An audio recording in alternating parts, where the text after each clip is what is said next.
siang, perkenalkan nama saya Jefferson Dawalu, NIM 2318017. Perkenalkan nama saya Octaviano Saraendi, NIM 2318009.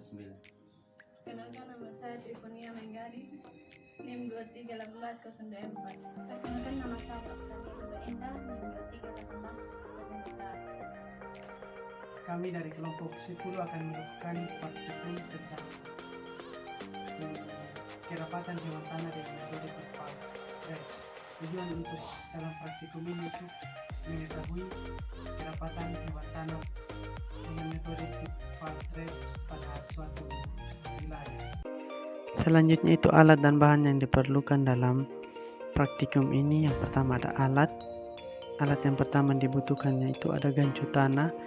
Gancu tanah ini berfungsi untuk menggali lubang tempat perangkap.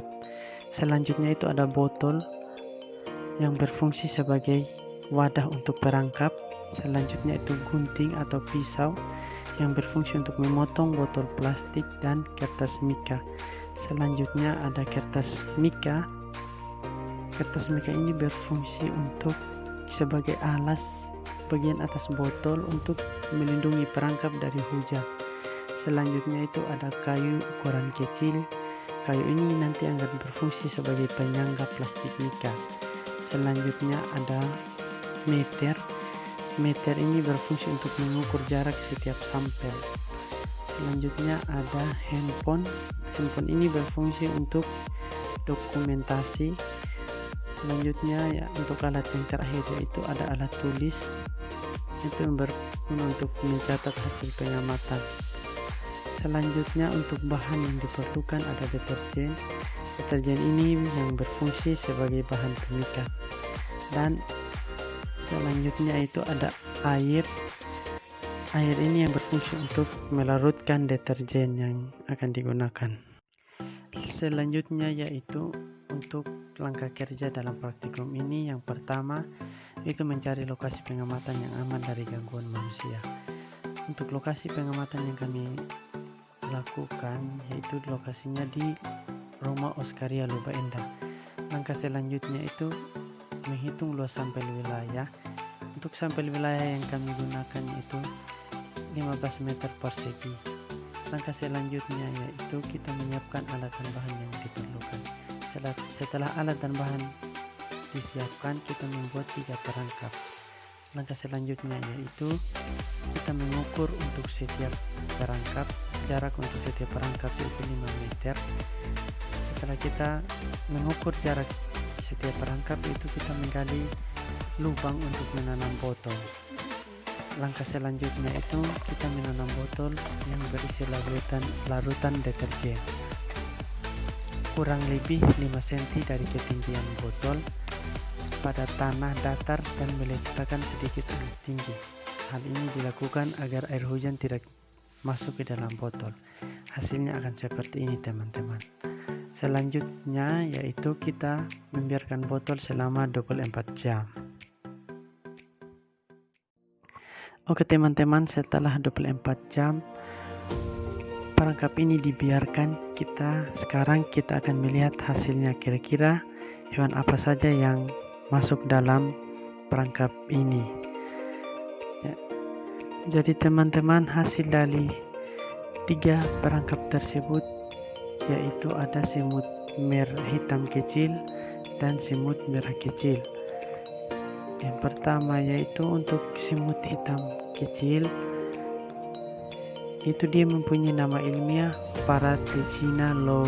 Berikut adalah klasifikasi ilmiah dari semut hitam kecil atau Paratesina longicornis. Selanjutnya itu semut merah kecil atau Selenopsis sp. Berikut adalah klasifikasi ilmiah dari semut merah kecil atau Selenopsis sp. Jadi untuk jumlah serangga pada sampel pertama yaitu terdiri dari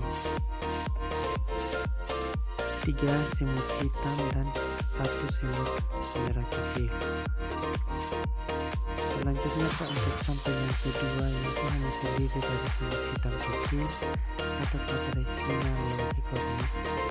Untuk sampel yang terakhir yaitu terdiri dari 4 semut hitam kecil atau Patricina longicornis dan 1 semut merah atau Solenopsis asp.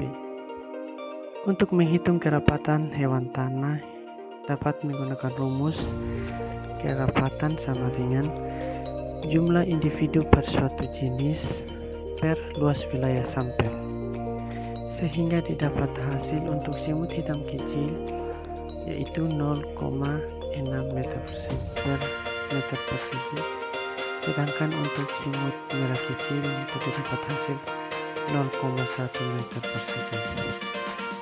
Jadi teman-teman, secara keseluruhan dari hasil perhitungan kerapatan hewan tanah, bahwa kerapatan hewan tanah yang paling banyak untuk pengamatan kali ini yaitu pada semut hitam kecil. Ini kita dapat lihat dari kerapatan semut hitam kecil itu mencapai 0,6 meter persegi. Namun ada juga memiliki kerapatan yang rendah. Contohnya untuk pada semut merah yang hanya mencapai 0,1 meter per meter persegi. Di samping itu teman-teman, hewan ini juga memiliki peranan dalam ekosistem. Contohnya semut ini yang seringkali itu digunakan sebagai bioindikator dalam program penilaian lingkungan. Terus ada seperti kebakaran hutan, gangguan terhadap vegetasi, penebangan hutan, pertambangan, pembuangan limbah, dan faktor penggunaan lahan.